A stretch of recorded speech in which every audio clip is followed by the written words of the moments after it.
Сәлем достар, армысыздар, құрметті тыңдармандар, арнама қош келдіңіздер. Бізде бүгін жаңа әңгіме. Мынаны айта кетесіздер ме?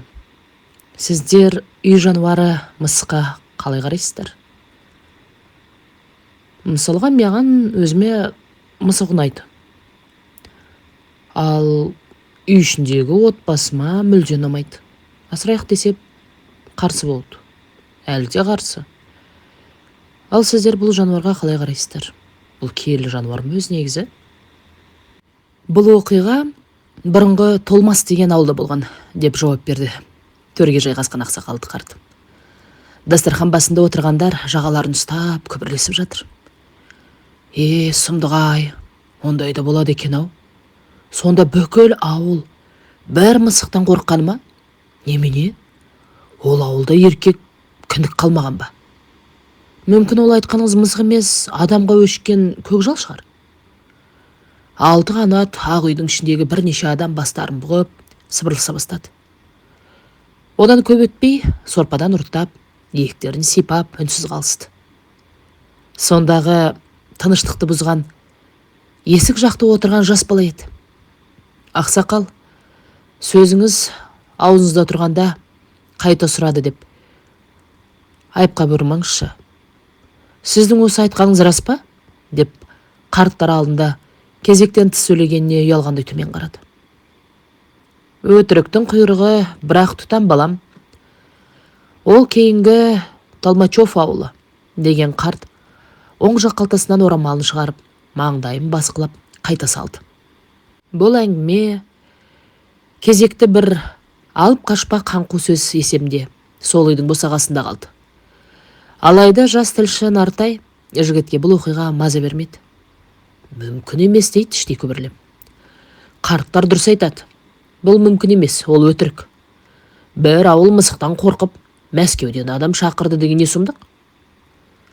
Нартайдың жасы 26-да. Осыдан 2 жыл бұрын тілші мамандығын оқып бітірген. Жастайынан жазу, сызуға қатты құмар бала болатын. Анда-санда аудандық газетке мақала жариялап, қаламақысын алады. Осы күні ауылдың хабарын жоғарыға жеткізуші жалғыз тілші. Бұл жігіт көрген білгенін қағазға түсіріп, аудандық газетке, одан қалса облыстық басылымдарға жіберіп отырады. Мақаласы жарық көрсе кәдімгідей қуанып, масаттанып қалады. Әне сол бала жайсыз жатып көп ойланды. Соңында қолын бәрі сілтеп, кітап шалдың үйіне тартты. Кітап шал деп отырғаны өткенде ақ ақсақалды төрде отырған қария. Көшербай марқұмның 40-ында мысық жайлы әңгіме қозғап, жұртты жаға ұстатқан сол еді. Бір қарағанда адам сенгісіз, дегенмен ондай болу мүмкін бе? Естімеген елде көп деген сөз бар. Бәлкім рас шығар. Шілденің ыстық күндердің бірі еді.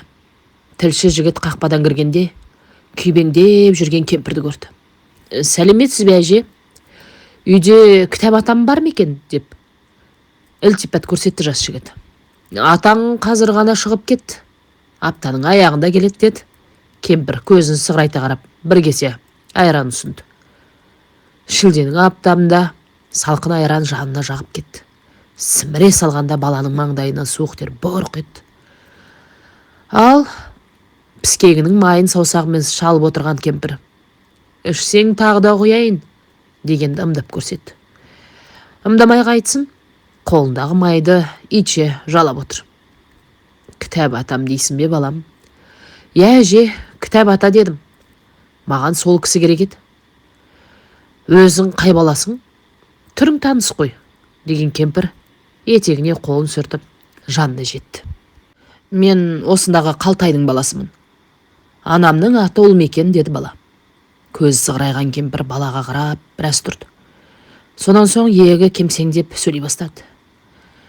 Әй, өркенің өскір, өзіміздің баламын десеңші. Ал енді айта ғой, атаң не үшін мұнда іздеп жүрсің деп сұрады. Жас жігіт шаруасын айтып, өзінің тілші екенін тілге тиек етті. Атаңның аты кітап емес, қарғам, ол мына мен қойған есім. Қазақта жеңгесі қайнысының атын атамайды. Оқыған бала болсаң, сен оны білуің керек, деді әжесі. Иә әже, қалада 5 жыл жүрсем де қазақы болмыстан айырылғаным жоқ, ондайды білемін. деген тілші бәйек қақты. Ендеше сұрай ғой балам, атаң не үшін керек? Өткенде қолға су қойып жүріп бір әңгіме естіген едім. Соны өз аузынан жазып алайын деп келдім. Рұқсат берсе аудандық газетке шығарам, деген бала бұйымтайын бастады. Балам, мысық жайлы оқиға болса одан бері 50 жыл өтті. Атаң ол кезде сол ауылда жұмыс істейтін. Әлі орыс бар жерде ондайлар болып тұрады, деген кемпір қысқа қайырды. Әрі қарай сиыр деді, бұзау деді. Соңында белін ұстап орнынан тұрған кейуана малдың әлегімен кетіп қалды. Негізі бұл кемпірдің құжаттағы аты Ырысалды болған. Ауылшы қысқартып Ырысай деп кетіпті. Сондай-ақ бұл кісі кітап шалдың бәйбішесі емес, бір кезде туған жеңгесі болған. Соғысқа аттанған күйеуі хабарсыз кеткен соң, оны 7 жыл бойы күткен ағайындары қазақтың әмеңгерлік жолымен қайнысына қосқан. Сол қайынысы Нартай іздеп келген кітап шалдың өзі еді. Әке, бүгін түс қайта кітап шалды іздеп барып едім. Сөйтсем қалаға кетіпті. Әжеміз сол айтты, деген баласы әкесінің алдына жайғасты. Балам, ол шошаңбай шал бір орында отырмайды. Бір күні қарасаң анда жүреді, екінші күні мұнда жүреді. Қашан көрсең де қаңғып жүргені. Жұрт оны бекерге кітап шал демейді. Байғұстың асыра сілтейтін бар, деген әкесі қарт кісіні жамандай жөнелді. Не дейсіз? Асыра сілтейді дейсіз бе? Ол кісі ас қайырып, қол жайған жоқ па? Деп сұраған бала таң қалды. Ұлының түсінбей тұрған байқаған әке жақындай түсті. Қол жайған болса, ол да мұсылман ғой. Жасы үлкен адам ас қайырған шығар. Әйтсе де балам, сен менің асыра сілтейді дегенді араққа теңіме. Ішкенін көрген жоқпын, бірақ шалдың кейде өтірік сөйлейтіні бар, деген әке баласының басына сипай түсіп. Кім не айтса соған сене бересің бе? Деп мысқылдай қарады. Не дейсіз? Ол кісіні өтірік сөйлейді дейсіз бе? Деген бала тағы да сұрады. Ой балам, өтірік немене? Солтүстіктегі бір ауылды шулатқан қара мысық деген әңгімесі бар. Осы ауылға келгелі соны айтып, бәдігін сапырып жүр. Егер сен ол шалды осы әңгімесі үшін іздеген болсаң, тып-тыныш жайыңа жүр. Ондай өтірікті жазып, ұятқа қаларсың, деп баласына тыйым салғандай болды. Бірақ тілшінің аты тілші, тыңшының аты тыңшы. Бұл екеуінің жұмысы бір-біріне кереғар келеді. Баласы тілші болса, әкесі сол замандағы КГБ-ның жергілікті өкілі тыңшы болған. Мысалға тілші көрген білген жалпақ жұртқа жайып салса, тыңшы жасырын жүріп қол әлі сәт түктеді. Дегенмен шалдың сөзі өтірік деген әкесінің уәжінен тілші баласы асалмады. Көз алдында алжыған шал айта береді деп бетін қаққан соң қайдан жазсын? Арадан күндер өте берді. Тынымсыз бала өткен кеткеннен жөн сұрап дәлел іздеді. Мұндағы жұрт не десін? 50 жыл бұрынғы қара мысық түгілі шалдың өзін әрең таниды. Өйткені кітап шалдың көшіп келгені биыл 2-ші жыл. 2 жыл бұрын совхоз басшысы қаңырап тұрған жатақхананың бір бұрышынан үй беріп, жалғызілікті шал мен кемпірді сонда жайғастырған екен. Сұрастыра келе олардың солтүстіктен келгенін естіді. Бұл екеуінің не баласы, не қызығы жоқ. Әйтеуір бір-біріне сүйеу болған қаусаған 2 кәрі ғана. Алайда осына келгелі жаман болған жоқ. Сауын алып, айран ішіп, май қатып отыр. Бірін-бірі жетектеп жүріп, қалт-құлт етіп қатарға қосылды. Содан бері кітап ақсақалды бұл ауылдың жұрты той-томалақтан қалдырмайды. Төрге шығарып, алдына бас қояды, сый-сияпат жасайды. Тіпті молда жоқ жерде алақан жайып Құран оқытады. Оған ауыл шалдары қарсы. Соңында бір тұяғы жоқ қасқаға бата беруге болмайды деседі. Кітап ақсақалға қарсы жүрген шалдардың арасында мына баланың әкесі Қалтай да бар. Бірақ Қалтайдың жасы жетпейді. Кітап ақсақал 80-ге таяса, Қалтай пайғамбар жасына енді ғана жеткен. Бұл кісі де осал емес. Құпия қызметте жүріп, талай сұмдықтарды естіген. Баласы сұрап жүрген қара мысық жайлы оқиғадан да хабардар. Бірақ ол оқиғаның құжаттарына құпия деген мөр басылып архивке өткізілген. Демек ол туралы түс жарым адам баласын айтуға болмайды. Соны ескерген Қалтай ақсақал баласын бетін бүріп әкетуге, бұл оқиғаны жаздырмауға тырысты. Ал сұмдық оқиға қызық көрінген бала бәз біреулерден сұрастырып соңына түсіп алды. Балам, ондай нәрсені жазуа бір ойыңа нұқсан келтіреді. Қой дегенде қой енді, деген әке тынымсыз балаға екінші рет ескертті. Жарайды, қой десеңіз қояйын. Бірақ қарт айтқан Толмачев деген ауылды картадан іздеп таппадым деген бала таңданысын жасыра алмады. Таппасаң жөніңе жүрмейсің бе? Аты барды, заты жоқ ауылды әңгіме қып, ол несей? Әкенің қатулға бағын көрген бала жым болды. Рас? Картадан қайта қараған бала ондай ауылды таппай қойды. Ендеше шалдан сұрағаннан басқа жол жоқ. Сөйтіп жүргенде 80-нің сеңгіріне шыққан ақсақал өліп қалмаса егеді. Төрінен гөрі жақын адам. Қысқасы, әкесінің қаһарынан қорыққан бала басын бұғып көп ойланды. Өйткені бұл оқиға миға да, ақылға да қонымсыз. Қылышынан қан тамған кеңес өкіметі тұсында мұндай нәрселерді жазу оңай емес. Қит етсең, қыл мойныңды қиып тастайды. Тілші болсаң, соң аузына келгенде жаза беруге болмайды. Қатаң цензура бар. Қазір 1970 жылдың басы. Ал оқиға, кемпір айтқанда 50 жыл бұрын болған десек, онда 1920 жылдардың тұсында, өткен ғасырдың басына барып тіреледі.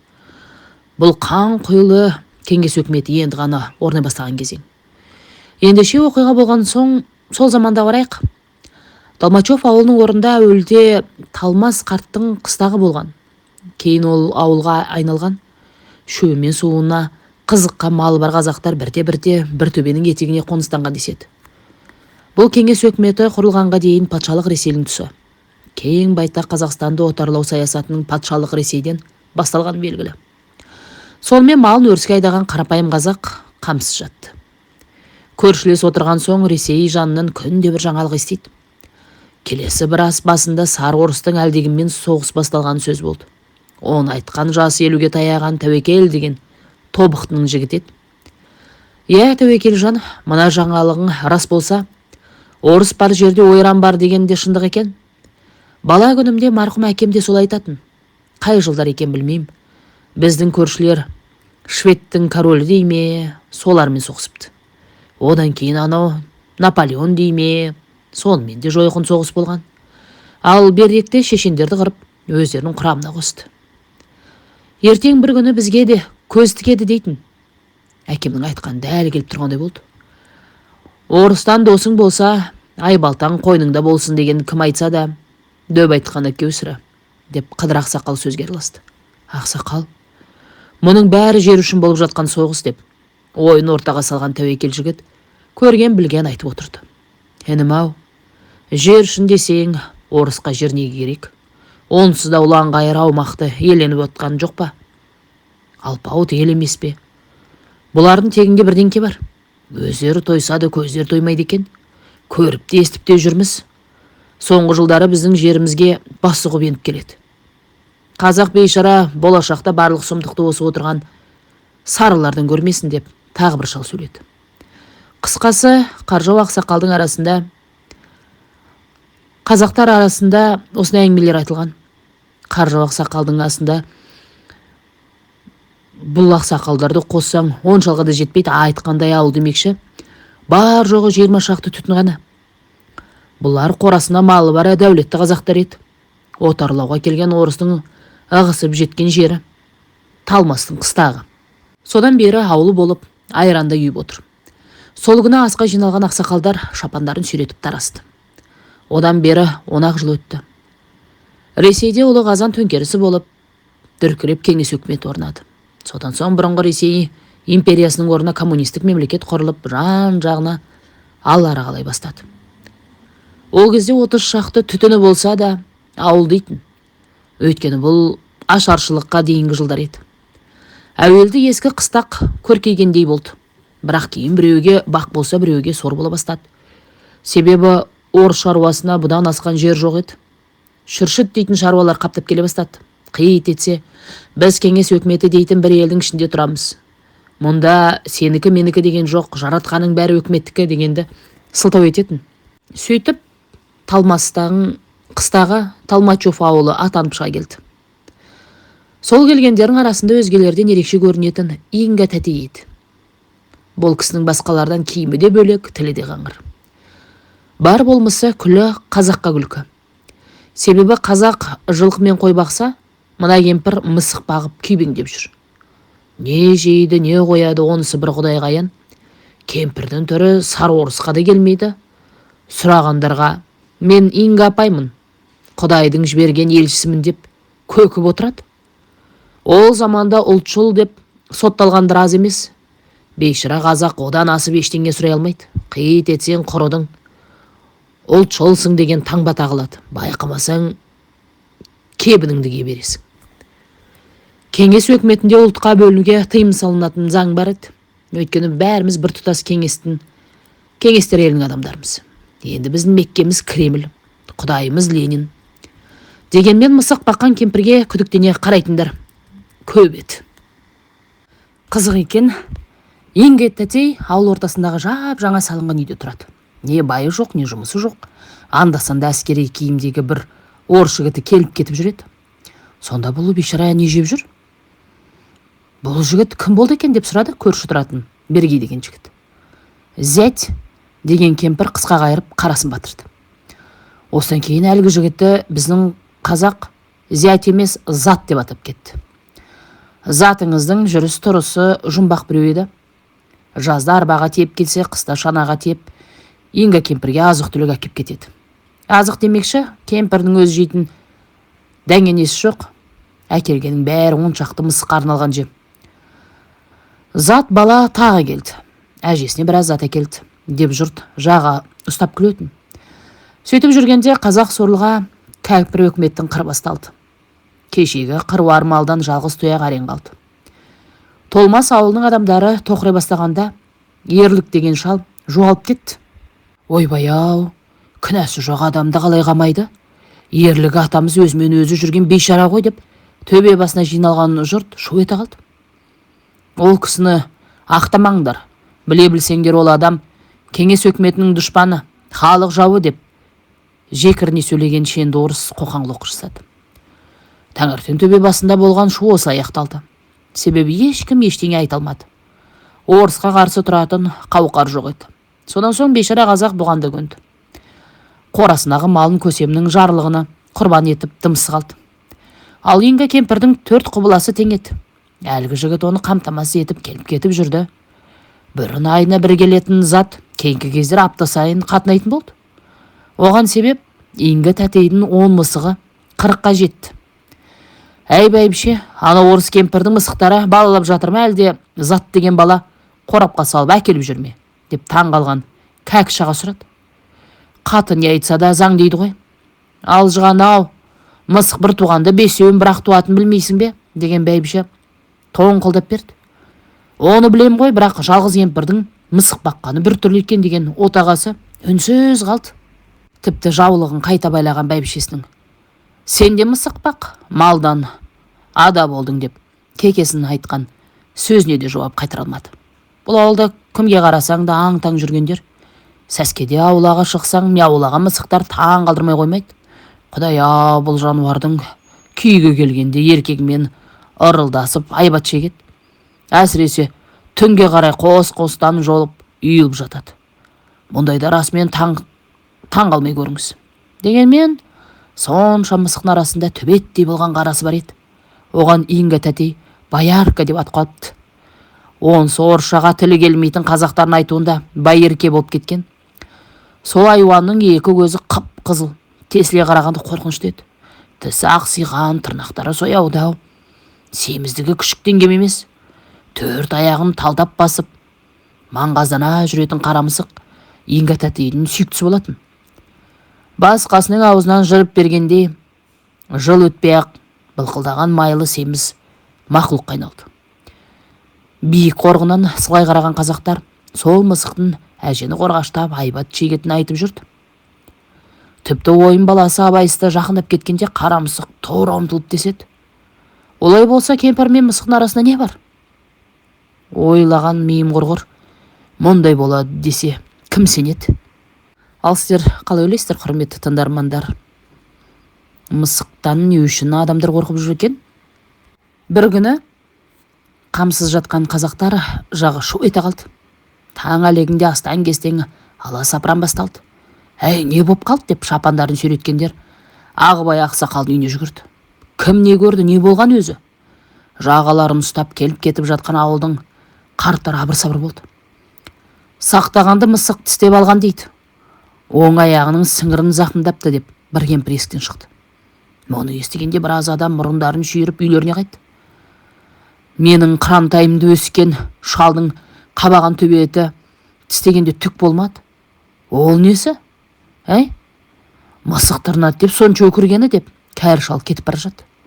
Сол баланы осы көктемде сүннеттеген жоқ па? Деп сұраған бірнеше шал соңынан ерді. Күбірлескен қарттар білгендерін айтып томпішті. Мысық құтырады дегенді естісем, құлағымды кесіп берейін. Ит құтырады деген бар деп соқты Олжабай деген қарт кісі. Я, ақсақал, иттің құтырғанын естідік. Мысық тістеген түкте емес.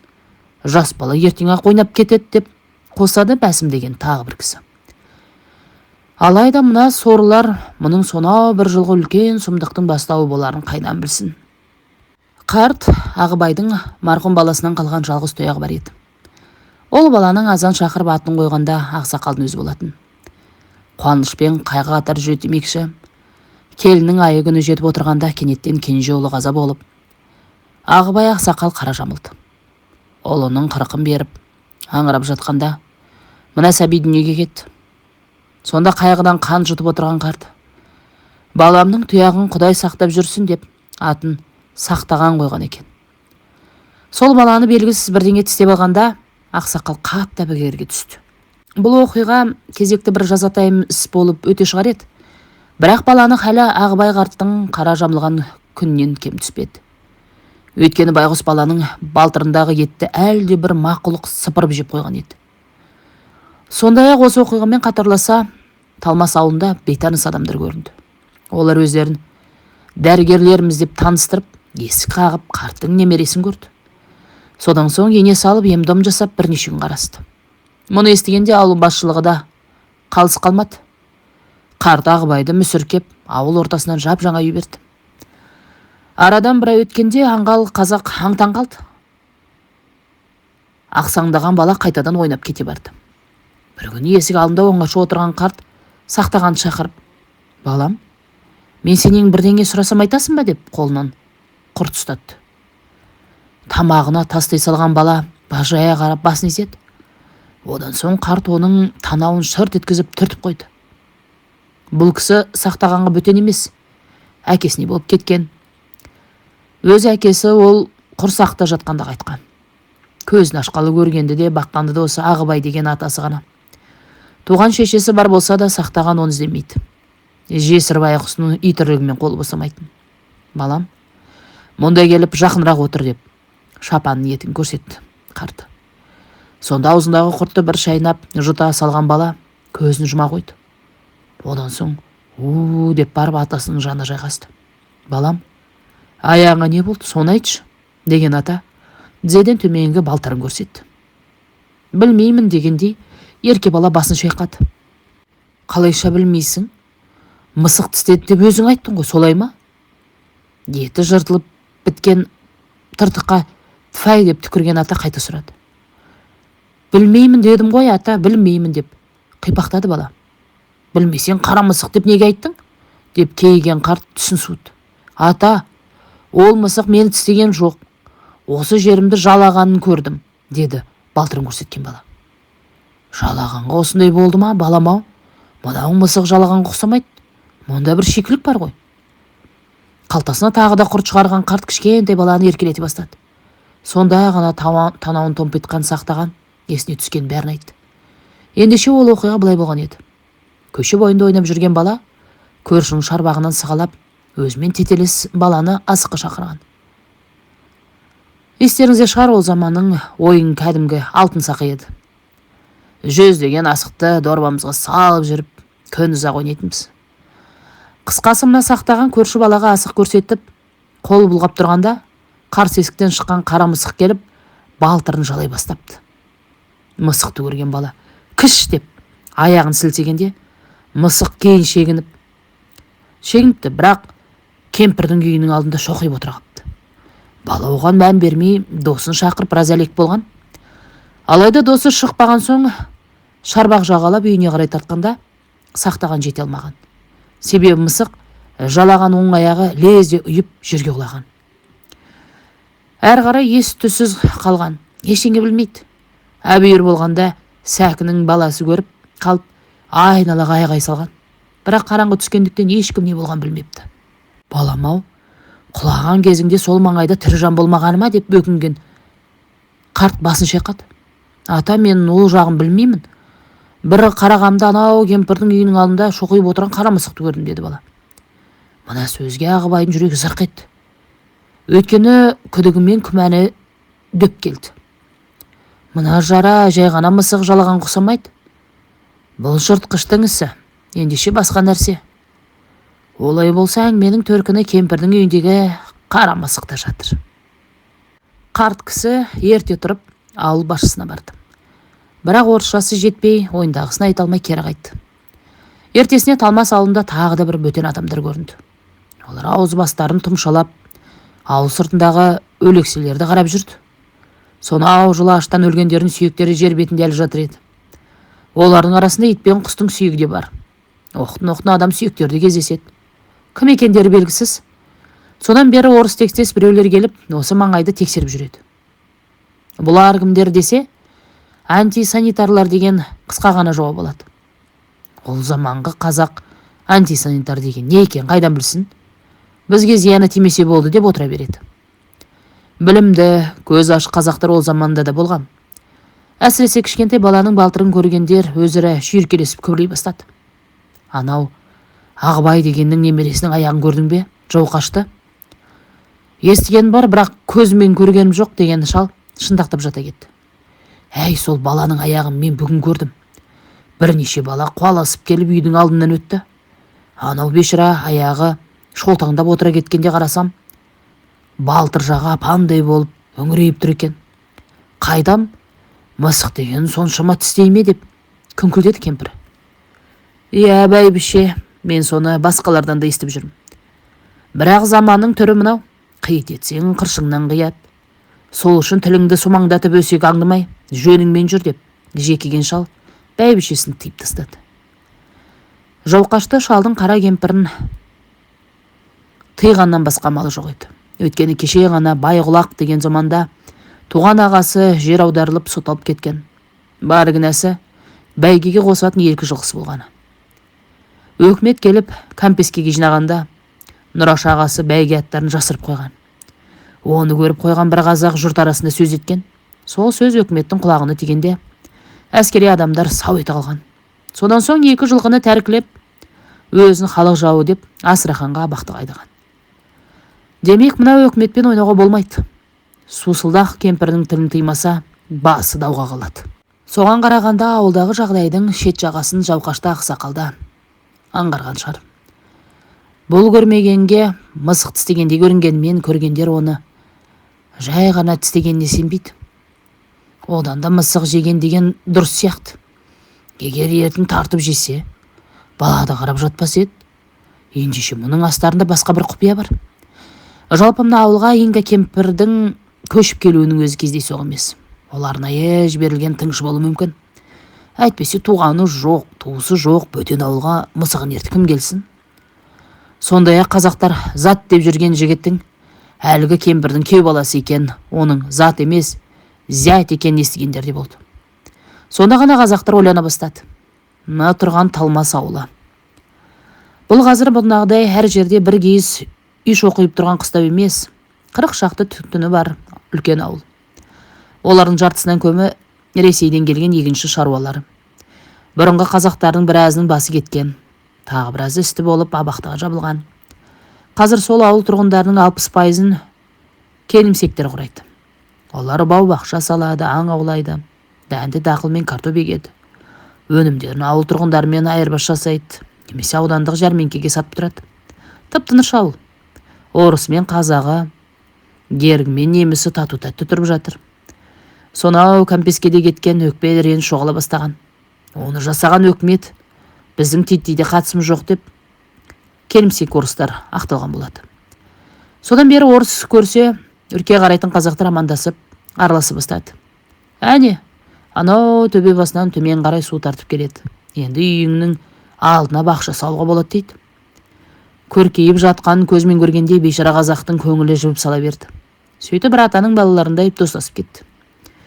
Әнеу мысығы көп кемпір болмаса, мыналардан келетін зиян жоқ сияқты. Болар да өзімізге ұқсаған пенделер ғой десті бірнеше кемпір бастар қосылғанда. Сол кемпірді ауылдан шығарсақ қайтеді? Формада жүрген орыс мырзаға айтайық деді де, тағы бір кемпір. Формада жүретін ауыл бастығы Капак деген бұрынғы әскери адам. Үйінің маңдайына қызыл жалау тігіп, коммунистерге қызмет жасауда. Енді бірер күнде орталық контора деп аталатын ғимараттың құрылысы бітеді. Әзірше үйінен басқарады. Сонау күнгі мысық тістеген оқиғадан кейін бөтен адамдар келіп, осы бастықтың үйіне жатқан. Одан кейін дәрігерлер келді. Оларды бастықтың үйін паналады. Содан бері ауылдың тынысы қайнап жатыр. Жиналыс. Бүгін кешкі сағат 7-де Капак мырза жиналысқа шақырып жатыр. Бәріңіз барыңыздар, ешкім алмасын деп қос тілде айғай салды Сарбала. Шалау, бар десең барамау, бірақ кәпір бастықтың түкірігін көрмесем, сөзіне де түсінбеймін ғой. Одан да өзің барсайшы деп қипақтады кемпір. Бұл жиналысқа бар деген шалына Зылиха кемпірдің берген жауабы. Кемпірінің қыңыр мінезін білетін шал үндемеді. Алайда сағат тілі 7-ге таяғанда қолын жетектеп төбеге тартты. Қош ауыл тұрғындары, менде бір ғана сұрақ бар деген бастық орнынан тұрды. Тілмаш бала тақылдап тұрып қазақшасын қазақтарға жеткізді. Сұрақ былай: Талмас деген кім? Орыс Капак жан-жағына қарады. Талмас деген осы қыстаудың несі болған адам. Осыны бастыққа жеткіз бала деген бір шалдың даусы шықты. Жас бала бастығын құлағына сыбырлады. Ақсақал, Талмас деген кім? Сосын ұлы адамның сәбеттер еліне қандай еңбегі сіңген? Ешкімде үн жоқ. Ешкім ештеңе айта алмады. Әр жерден күңкілдескен шал кемпірлер бастарын бұғып қоя қалды. Қайтсын айтқанмен тыңдайтын құлағы жоқ. Капаққа керек де осы. Ендеше ағайындар, бүгіннен бастап бұл ауылдың атауы Талмачевка болады. Түсініңдер ме? Аудар дегендей Капақ бастық тілмашқа қарады. Шәңкіл деген бала суыдыратып айтып шықты. Әй бала, атын айтуға Құдайдан қорқам, бірақ ол менің қайнатамның аты. Біз атауда ауыстырғанға қарсымыз. Жеткіз бастыққа. Көздері кемпірдің айтқаны сол болды. Жас бала бастықтың құлағына сыбырлап бергенде, Капақ ақшандап шыға келді. Не дейсің? Құдайдан қорқам дейсің бе? Алжығаны. Қане, Құдайың қайда? Бар болса, көрсет маған. Жағын айырып қолына берейін. Аузы көпірген бастық аспанға қарап, қамшысын сілтеп айғай салды. Алайда көкжал кемпір қарап қалмады. Сіздер Құдайға сенбесеңіздер, біздер сенеміз. Ауылымыздың атын ауыстыртыңдар. Енді қалғаны дінімізден айыру ма? Мен Құдайдан әруақтан қорқамын. Сондай ауылға қойған атауыңа түбегейлі қарсымын. Соттаймын десең соттай қой. Бірақ сенің өкіметіне жыртық дамбалымнан басқа беретін түгім жоқ, деп орнынан атып тұрған кемпір айғай салды. Тілмаш бала бастыққа құлағына сыбырлап жатты. Төбе басы құлақ кескенде тым-тырыс болды. Мына алжығаныңыз соңын тексеріңдер. Бұл бай құлақтың қатыны болар. Біздің өкіметіміз нағыз дұшпан осылар. Бұйрық берген бастық атына қарғып мініп кете барды.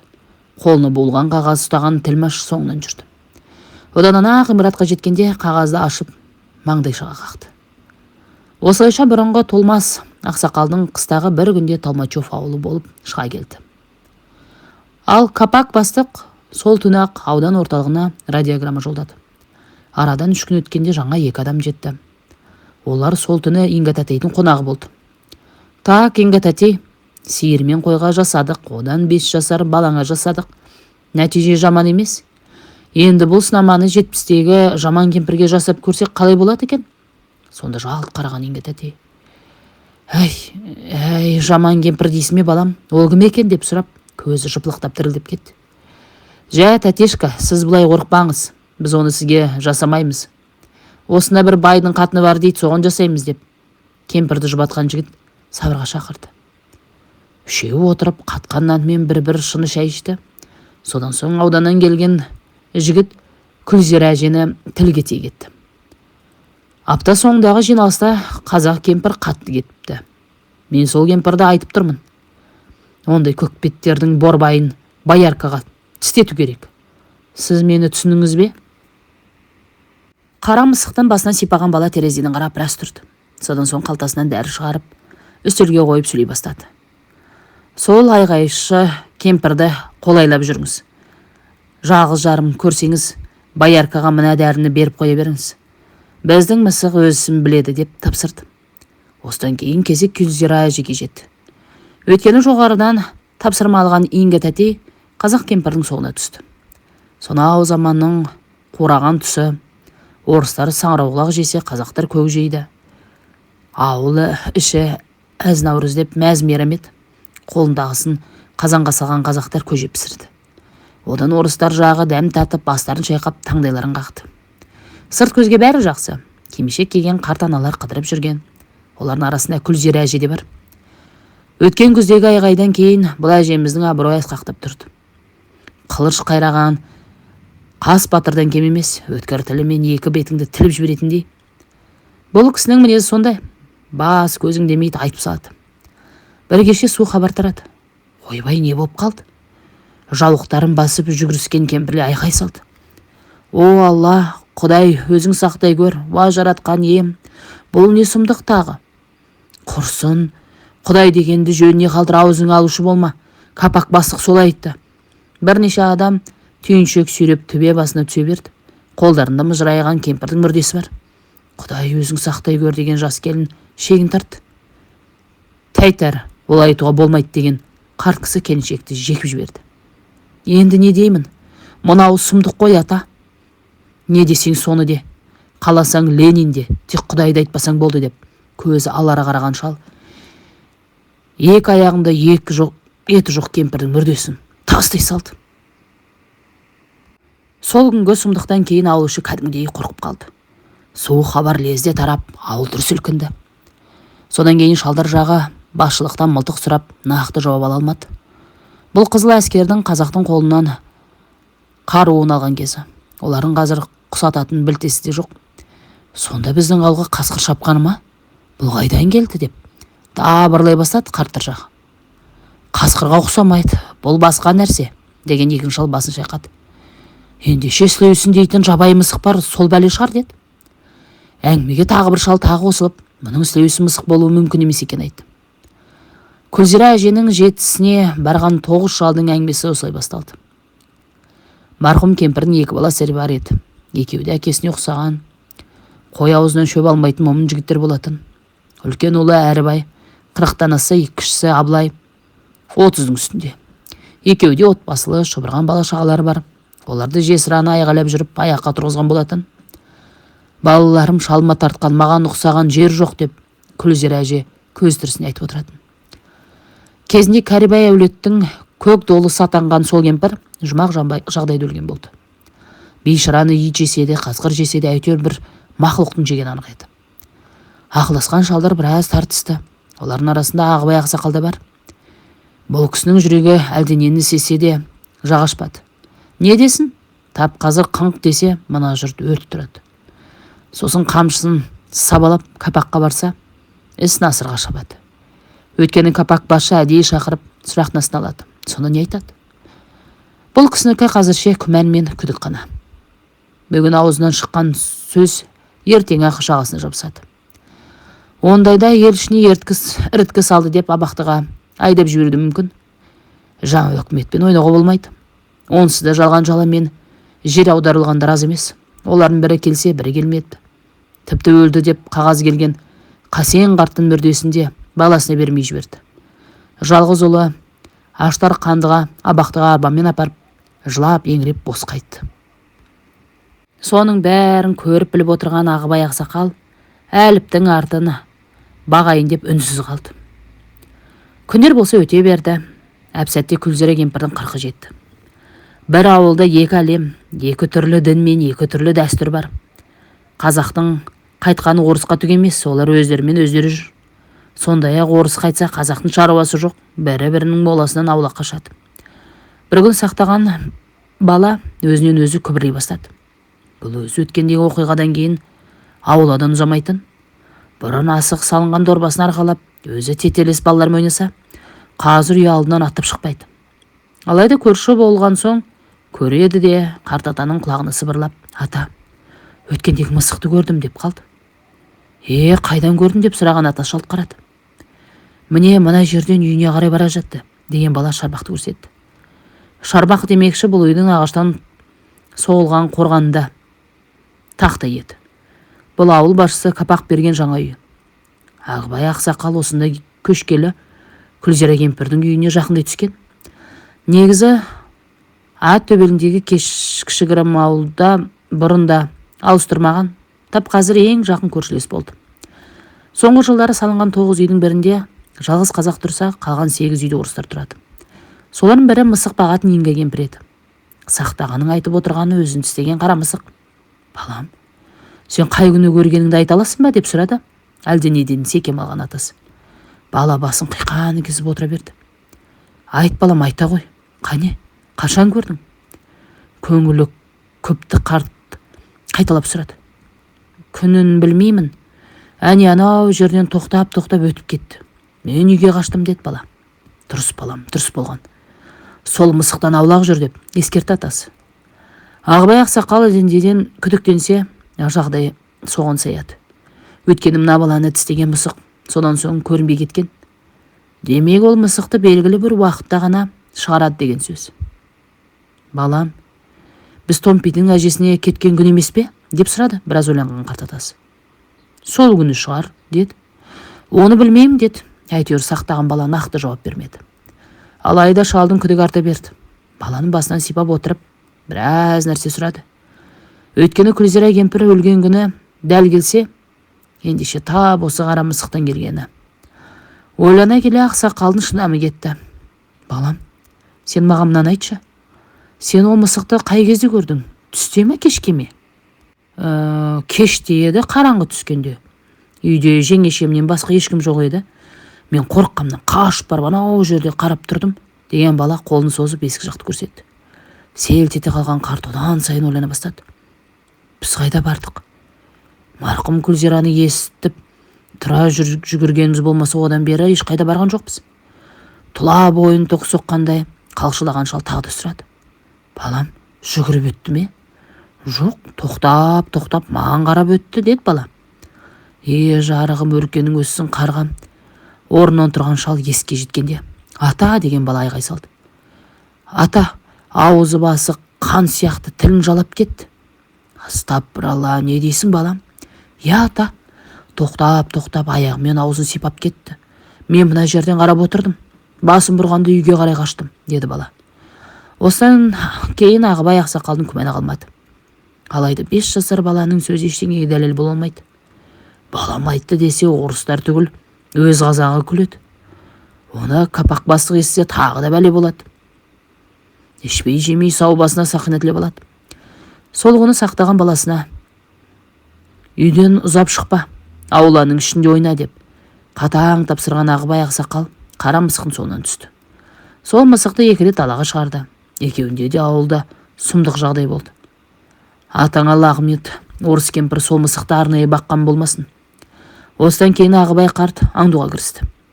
Анда-санда басын көтеріп қорғаннан қарайтын шығарды. Құдай-ау, бірнеше мысық тұра қуысып ойнап жүр. Олардың арасында қара мысық көрінбейді. Оны үй алдындағы күркеге қамап арнайы тамақ беретін байқады. Аңдысқан жау алмай қоймайды деген осы. Қорған сыртынан кемпірдің өзін сөзге тартқысы келеді. Оған орысшасы жетпейді. Ендеше Ағыбай қарт атам заманғы қулыққа жүгінбек. Ол үшін бір кесек жұмсақ нан алады, ішіне үшкір тебенді сындырып салады. Сосын ешкім жоқтан мысықтың алдына лақтырады. Аш қарын қасап жіберсе біткені. Бірақ мұның да кемшілік тұстары бар. Тебен жұтқан мысықты таспен атқылап қуу керек. Яғни ине жұтқан мысық жүгіру керек. Сонда тез өледі. Осылайша қарт пен кемпір аңдысып жүргенде ауыл басына шенділер жетті. Олар жоғарыдан келген жаңа өкіметтің өкілдеріміз. Жиналыс ағайын, сағат 5-те басшының ғимаратында жиналыс болады. бәріңіз келіңіздер, ешкім қалмасын деп айғай салды тілмаш бала. Ащы дауысқа бірі терезеден қарасы, бірі қорғанғаннан сықалаған тұрғындар жинала бастады. Одан кейін кешкі сағат 5-те жамыраған жұрт басшының ғимаратына ағылды. Әу баста костюм киген қазақ баланы көргенде ауыл қазақтары қуаныштарын жасыра алмай, өзіміздің бала деген. Алайда өздерінің баласы баяндамасын орысша бастап, төбелерінен жай түсірді. Балам-ау, біз көріп отырсаң қазақша сөйлешші, не айтқанды түсінбей жатырмыз деп күңкілдеді бір ақсақал. Сонда қағаздан басын көтерген жан-жағына қараған бала. Мен сөйлеп тұрған тіл ұлы орыс халқының тілі. Түсінбегендеріңізге тілмаш бала түсіндіріп береді. Біле білсеңіздер, орыс тілі ортақ тіл. Мұнан кейін мемлекеттік тілі орыс тілі болады. Ол Пушкиннің тілі, Горький мен Ломоносовтың тілі деп қазақшалап қойып, орысшасына қайтып басты. Оған орыстар жаға қол соға бәлек. Не деп тұр мына бала? Орысша сүлдірлемей қазақша сөйлесе болмай ма? Біз түсінбей жатырмыз. Жас жігіт баяндамасын жасап болып отыра кетті. Бірге ауыл басшысы капак шықты. Оның да қолында қағаз. 5 қатарын жүргізіп өтіп, тілмашқа қарағанда бала сайрап берді. Кімде-кім ұлтқа бөлініп, ауыл ішінде алауыздық тудыратын болса, Советтер елінің заңына сәйкес жауап береді. Әй бастық, сенің осы заңнан басқа айтарың жоқ па? Капак бастық кәрі кемпірге алара қарады. Сонша қараған не? Біз мұнда түсінбей жатырмыз. Біресе анауың сөйлеп, біресе мынауың сөйлеп, миымызды ашыттыңдар. Бізді сыйласаңдар қазақша айтыңдар. Бұл қазақтың жері, деген ашулы кемпір отыра кетті. Әр жерден Марқа дұрыс айтты. Бізге қазақша түсіндірсін, біз қазақтың жеріндеміз, деген күңкіл сөздер естілді. Оның бәрін тілмаш бала бастықтың құлағына сыбырлап үлгерді. Енді орнынан қазақша еніп тұрды. Костюмның етегін тартып жіберіп, мінбеге беттеді. Ағайындар, көршілер орыс халқы ұлы, дана халық. Біз енді осы халықпен бірігіп, бір елде өмір сүреміз. Сол үшін артық сөздің керегі жоқ, дей бергенде. Әлгі қағаздан оқығанның қазақшасын айтшы, біз түкте түсінбедік, деген шалдың даусы естілді. Галстугын тартып, кеңірдегін босатқан бала сөйлей бастады. Жарайды, ағайындар, айт десеңіздер қазақшасын айтайын. Бірақ жаңа заңға сәйкес баяндаманың бәрі ұлы орыс тілінде жасалу керек. Бұл конституциямызда жазылған заң, оны бұзуға болмайды. Бірақ сіздер үшін соңғы рет қазақша түсіндірейін. Ауылға жарық келеді. Ол Ленин көсемнің шамы. Демек, жарық келсе, анау өзеннен су шығаруға болады. Олай болса, ауылымыз көркейеді. Картоппен қызанақ өседі. Сондай-ақ анау төбенің етегінен ферма саламыз. Ішінде мал өсіріп, ет дайындаймыз. Қандай етті айтасың? Қолымыздағы малымызды сыпырып алған жоқ па? Жылқы бағама, қой бағама, шынымен де қандай ет? Бастық бала айтшыға не? 2 беті алмадай қызарған шенді мұрнын қысып төмен қарап алды. Содан соң мойнын қиқаңдатып сөйлеп кетті. Ағайындар, айғай шудың керегі жоқ. Жоғары жақ қалай айтса солай болуы тиіс. Ферма дегені біздің тілмен айтқанда арнайы салынған қора. Өкімет сіздерге қора салып береді, ет өндіреміз. Әй бала, ненің еті дейсің, соны айтсаңшы. Әйтпесе ет деп өлтірдің ғой, деген дауыс шықты. Шошқаның еті. Не дейді, кет әрі бет аулақ. Шошқа бағамыз ағайындар, деп айғайлады бала. Астапыр, Алла Құдай сақтасын, тфай, Ленин сақтасын. Оны сіздер бақпайсыздар, арнайы мамандар бағады. Біздің елде ет жетпей жатыр. Кешегі ашаршылықты ұмытпаңыздар. Сол үшін өкімет шошқа әкелсе қарсы болмауға тырысыңыздар. Баяндаманың қазақшасы осы. Ғимараттың алды қыран топан болды. Орыстар жағы қол соғып, құптай жөнелсе, қазақтар жағы жағаларын ұстап таңырқап жатты. Әй бастық бала, тоқта. Мінберден түсе берген жігіт жалт қарады. Біздің жер арам жинауға арналмаған. Бұл толмас абыздың жұрты, киелі жер. Түсінің ме мені? Оны қолыңызға кісен салғанда айтасыз, деген бала кете берді. Маржан дұрыс айтады. Біздің ауылға мысықтың да шошқаның да керегі жоқ. Ресейде жер құрып қалып па, сонда бақсын. Осы ащы дауыс қатырақ шықты. Бұл 70-ке таяған Ақан деген ақсақал еді. Ашуға булыққан шал біраз сөз айтты. Ауылдағы шалды кім танысын? 5 орысқа қол қойдырып жұмыс басталды. Ал Ағыбай ақсақалдың андығаны қарамысық болды. Сол жылы жаздың аяғында ауыл ішіне бағырғанда бағандар қағылып жарық келді. Одан кейін төбеден тартылған темір құбыр көрінді. Бос жүрген жігіттер жұмысқа тартылып ай сайын жалақы ала бастады. Осыдан кейін алушы қақырап қақ жарылды. Лениннің жарығы жақсы екен, көзім шәйдай ашылды. Олы Ленин жасасын деп жастар жағы ұрандата бастады. Оларға арам бағып адам болмаймыз деген қарттар жағы айғай салды. Дегенмен өкіметтің аты өкімет, қолында күш бар. Көктем келгенде төбенің етегінен шошқа бағатын қораның құрылысы басталды. Әрине ауыл гүлденіп жатыр, үй ішінде жарық бар. Там жатырмыз қалайық. Осының бәрі ұлы Лениннің шапағаты. Ленин жарықтық 100 жасасын. Ерте көктем келді. Әрбай бала бауыры екеуі жұмыста жүрген. Сонау етекпен ауылдың арасы 1 шақырым жер. Жарты сағаттық демалыста жұмысшылар үйге келуі тиіс. Сонда барып келіп жүргісі келмеген Әрбай бір күні жұмыс басына қалды. Орыс басшылығы өз орында, олармен біздің қазақ табақтас болмайды, өткені өрекендердің жейтіні бұқтырылған шошқан еді. Қазекеңдікі қоймен сиыр еді. Шаршаған бала қарны тойғанда қисай кетті. Көктемгі күннің көзі өң бойына өтіп, буыны босағанда көзілінді. Ал ұйқысынан ояғында оң аяғының сүйегін ғана көрді. Осыдан кейін нағыз дүрбелең басталып, аулақ сақалдар атқа қонды. Кім жаяу, кім атпен шапқылап бетекке жетті. Кім не көрді, қане қайда кетті? Ешкім ештеңе білмейді. Тіпті баланың өзіне болған түсінбейді. Әп-сәтте басшылығы жетті. Түс кезеді. Кешке қарай тағы да бөтен дәрігерлер келіп баланы әкетті. Осыдан кейін Ағыбай ақсақал ауылға тарды. Үйге кірмей көрші кемпірдің есігін қақты. Әй, аш оңбаған әумесер, аш деймін саған. Үйдің терезесіне сығалаған кемпір тым-тырыс болды. Аш деймін саған, әйтпесе қақпаңды бұзам деп айғай салды Ағыбай ақсақал. Сонда ғана аулы есік ашылып, зять баланың сүлбесі көрінді. Аш мына есікті, мен кіріп қарауым керек. Нені қарайсыз ақсақал? Біреудің үйіне рұқсатсыз кіруге болмайды. Маған болады. Аш деген соң аш деп айғайлаған шал шарбақтың есігін бір тепті. Қасарысқан бала аша қоймады. Осыдан кейін екеуі айғай басталды. Оны естігенде тілмаш пен әскери киімдегі адамды ерткен ауыл басшысы жетті. Мұнда не айқай, не болып жатыр? Деп қамшысын шошайтқан бастық аттан түсе берді. Мана кемпірдің үйін тексеруіңді талап етем, деп қарт тағы да есік тепті. Ақсақал, біреудің үйіне қалай кіресіз? Сотталып кетем деп қорықпайсыз ба? Бұл әскери киімдегі орыстың сөзі. Әй бала, мына екеуіне айт. Мына кемпірдің үйіндегі қара мысықтың аузына қарасын. Барлық бәле сол мысықтан келіп жүр. Айтқа не?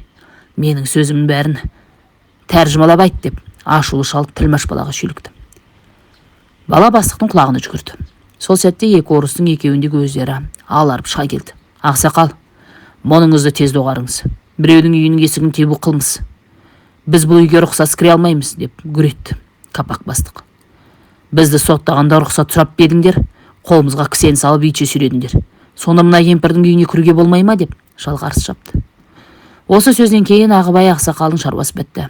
Ауыл іші Әрбайдың халі мүшкіл екен, ауданға кетіпті деп шулап жатқанда, соңынан Ағыбай қарт кетті. Кеткенде өзі кеткен жоқ, ауданнан келген полицейлер күштеп алып кетті.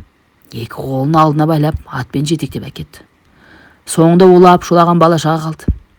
Бастықтың айтқаны бір-ақ ауыз сөз. Бөтеннің үйіне рұқсатсыз кірмекші болып есігін сындырмақ болды. Бұл бүлікші шал. Өкімін аудандық сот айтады дейді. Осылайша жаңа өкімет мысықтан күдіктенген шалды құртты. Содан соң жаздың ортасына дейін ауыл тыншыды. Әрбай жігіт жарымжан халде қайтып оралды. Оны көңіл сұрап келгендер сұрақтасын алды. Сол баяғы ескі әуен, не көрдің балам? Білмеймін ата, деген бала жан-жағына қарайды. Мына аяғында бірдеңе жеген ғой, түк сезбедің бе деп тағы біреу сұрады. Әрбай сорлы иығын қысып аң-таң. Анау кемпірдің үйінде қара мысық бар дейді. Ағыбай ақсақал содан келді деп айтып кетіпті. Мүмкін сонысы көрінбей кетті, басында қара мысық болған деп бір кісі ойын ортаға салды. Дастархан басына отырған үш шал ақылдаса бастады. Арадан біраз күн өтті, Ағыбайдың үйіне келуі көбейген үш шалды капақ байқады. Соколов мырза, жоғарыға айта барыңыз. Өткендегі оқиғадан кейін ауыл қайсақтары күдіктене бастаған сияқты. Соңғы кездері бүлікші шалдың үйін жағалап аңдысып жүр. Қандай амал жасаймыз деп сәлем айтты. Онысына. Жоғары жақ бұл мәселеге біраз қаржы бөлген. Қазірше тоқтата алмаймыз. Бізге арнайы тапсырыс берген құпия қызмет бар. Капак мырза, бізге экспериментті тоқтатқаннан гөрі сіз айтқан күдіктілерді құрықтаған әлдеқайда арзанға түседі. Мұндай астыртын жұмыс үшін Қайсақ даласы мен Қайсақ халқынан тиімді ешкім болмай тұр. Сондай-ақ шошқа қорасы бітсе, ол жерден Қайсақтардың өздері қашады.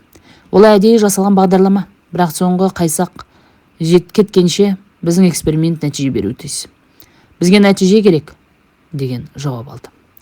Қысқасы, жаңа өкімет қазақтың басына сор болды. Жалаудағы құдықтарды улап, өз жерімізден мәжбүрлеп көшірген бар. Одан кейін атом бомбасын сынап, экологиялық апат жасағаны бар. Мынауы шектен шыққандық. Егер мысық оң нәтиже берсе, шыбын бар. Одан кейін ызыңдаған мазасы бар. Тым болмаса саранча дейтін сұрапыл жәндік бар. Орыстың ойлаған осы болды. Қыңқ дегеннің басын қағып, Толмастың ауылын қырып кетті. Есік тепкен Ағыбай қарт 4 жылға сотталып кетті. Сөйтіп жүргенде жаздың соңы болды. Етектегі қора біткенде қорсылдаған шошқаларды кір жеткізді. Оған орыстар мәз болса, қазақтар мұрнын бас бәлек болды. Көшемін, деді төрде отырған қызық көзді қарт кісі. Біз де көшеміз. Шошқамен араласып былай отыруымыз дұрыс емес, деп қосады үйесі. Бұл ауыл басшысы Капақтың құлағына жеткенде, Қайсақтар өре түрегеліп көшкелі жатыр деп жоғары жаққа хат жазып мөр басып жіберді. Көшуге рұқсат жоқ деңіз. Неге десе, кеңес өкіметі бүкіл одақтық сынақ өткізеді, санақты да өткізеді деген сылтау айтыңыз. Бұл нәтижеге жетпегенше ешкім жібермеңіз деген жасырын жарлық жоғарыдан келді. Ендеше көшіп көріңіз. Сол жылы қыс ортасында Толмас ауыл тағы да дүрлікті. Мысық аңдыған шалдар кемпірдің де, мысықтардың да көрінбей кеткенін тілміш қайтқан. Мұны естігенде екі нөкерін ертіп Қапақ жетті. Содан шарбақтың сыртынан қарап бәрі-бері айғай салған болды. Бірақ оған жауап болмады. Ашыңдар мына есікті деген бұйрық берілді. Сол сәтте екі жігіттің бірі қорғаннан секіріп түсіп есікті ашып берді. Сонда жан жағына ұрлана қараған бастық үйге жетті. Әңгіменің соңы, әңгіменің жалғасы бар, құрметті тыңдармандар. Бұл бірінші бөлімнің соңы. Ойларыңызбен бөлісе кетсеңіздер, мысықтың қандай қатысы бар деп ойлайсыздар бұл жерде? Ойларыңызбен бөлісе кетсеңіздер. Келесі кездескенше